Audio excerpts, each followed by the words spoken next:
Il y a donc une fac de maïeutique, ou c'est une école ou une fac? C'est une école. Une Pour école. l'instant, c'est une école. Oui. Une école. À Brest, elle est située dans la fac de médecine, mais on se bat pour devenir justement faculté de maïeutique. Voilà. Et pourquoi Parce qu'en fait, toutes les formations médicales sont universitaires, sauf la formation de sage-femme. En fait, nous, on est géré par des écoles qui sont elles-mêmes gérées par la région.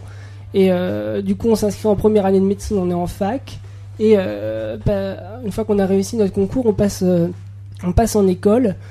Du coup, à Brest, on a la chance d'être intégré à l'université et d'avoir des moyens comme la BU, la recherche. On se mélange avec les autres formations médicales. Dans d'autres villes, c'est pas le cas. Ils sont isolés dans des écoles qui se gèrent toutes seules. Et du coup, il y a moins d'échanges, il y a moins de moyens. Et la formation est diverse en fait selon les villes. Donc nous, ce qu'on réclame en fait, c'est que tous les étudiants, une fois validés leur première année, passent dans des instituts ou des facs de maïeutique qui soient universitaires en fait. C'est pour ça qu'on a fait une manifestation le 5 mai dernier à Paris, où tous les étudiants sages-femmes de France sont allés à la capitale pour manifester et ça a été voté qu'on puisse être universitaire en fait, parce que pour le moment c'est pas le cas. Bah justement, tu m'as un petit peu dévancé parce que c'était la question que j'allais te poser justement, le fait que vous ayez manifesté justement à Paris l'année dernière pour ça. Est-ce que ça a avancé finalement? Est-ce que ça a permis justement de faire le premier pas vers cette faculté de sage-femme?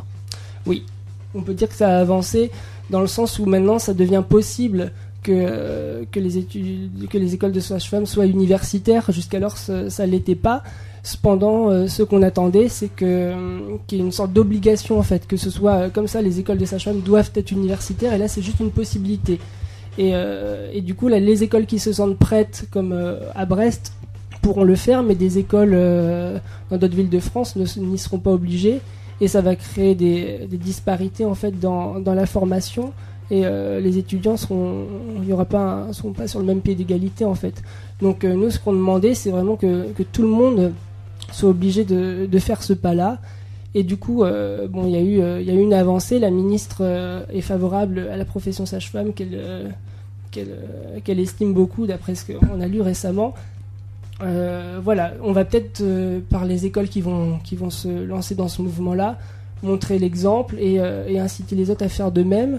Il a été dit qu'à partir de la rentrée, cette rentrée-ci, il y aurait des discussions pour voir comment ça peut être mis en place en fait.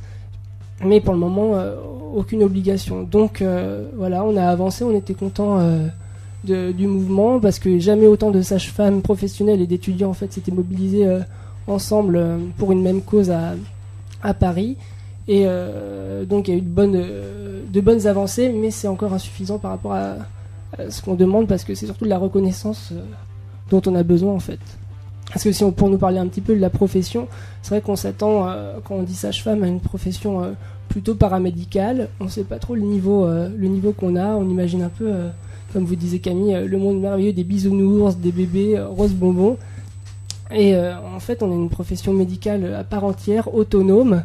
Donc on dépend pas de l'autorité d'un professionnel supérieur en fait. Mais on est quand même défini à la grossesse physiologique, donc normale, sans souci, mais c'est quand même 80% des grossesses, donc on est bien autonome. Et du coup, c'est une profession qui permet le suivi des grossesses, des grossesses avant l'accouchement, par des consultations en fait. Donc on peut assurer le suivi de toute la grossesse sur les échographies, au même titre que les médecins. On a un diplôme universitaire aussi qu'on peut passer d'échographie. Moi, avant d'entrer en première année de médecine, je ne savais pas que c'était les sages-femmes qui faisaient les accouchements. Honte à moi. Maintenant, ça va. Maintenant, c'est toi qui vas les faire. Voilà. Lorsqu'il y a la petite chirurgie associée aux accouchements, c'est pas tout le temps, hein, mais quand il y en a, on le fait, à la surprise de certaines personnes. Après, on assure le suivi post-natal de la mère et de l'enfant. On est amené à travailler à l'hôpital, en secteur privé, territorial, en libéral. Donc c'est assez vaste. Et Et on a des formations complémentaires une fois notre diplôme acquis. On peut spécialiser en échographie, en tabacologie, en sexologie, en addictologie. Il y a énormément de spécialités dans lesquelles on peut entrer. On reste des sages-femmes, mais en tant que professionnel médical, voilà, on gère notre domaine comme des experts, comme le cardiologue est spécialiste du cœur, comme l'ophtalmo des yeux, voilà. Donc c'est vrai que c'est une profession quand même méconnue, même si le terme, on a l'impression de l'avoir souvent entendu. Nos compétences, en fait, les gens les savent pas forcément. Donc voilà, c'est ça qu'on essaie de revendiquer, une reconnaissance de nos études. Et voilà, parce qu'on adore ce qu'on fait, mais des fois on se dit qu'on est un petit peu les dindons de la farce. Donc pour le moment, ça a l'air de bien avancer et on est plutôt content de ça. Et on continue de clamer qu'est-ce qu'est notre profession et voilà ce qu'on fait. D'accord.